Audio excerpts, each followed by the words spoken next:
So, kamusta kayo mga tol?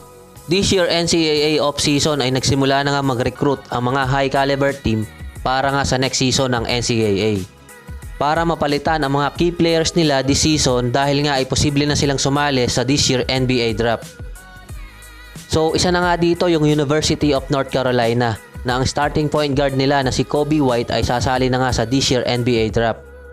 So hindi naman nagtagal ay mayroon na silang bagong high caliber player. Ito nga ay si Cole Anthony from Oak Hill Academy High School kung saan nga din galing ang karamihan ng NBA All-Star at Superstar like Carmelo Anthony.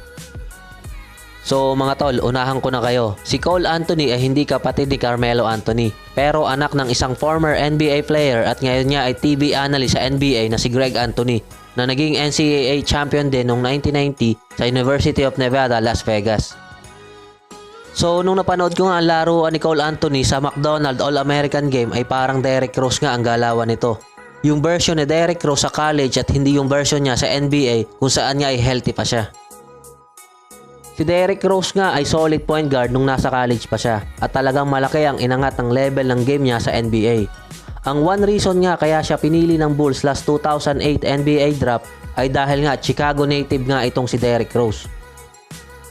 So karamihan nga ng mga guard ngayon ay athletic at ganito nga si Cole Anthony na dynamic scorer at maganda din dumepensa. Kaya ako nga nasabing parang Derrick Rose to ay sobrang bilis nga nitong gumalaw at pamatay nga din ang first step nito na mahirap talagang pigilan.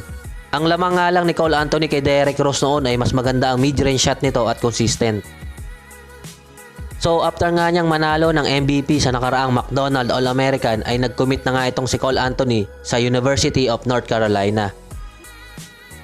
So mga tol, hindi ko naman pinapangunahan pero as per nga sa mga report ay posible maging lottery pick si Cole Anthony sa 2020 NBA draft.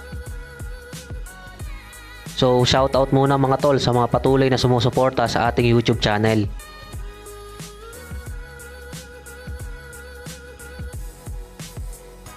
So hanggang dyan na lang ulit. Salamat ulit sa inyong panonood at huwag nyo naman sanang kalimutang i-like at mag-subscribe sa ating YouTube channel.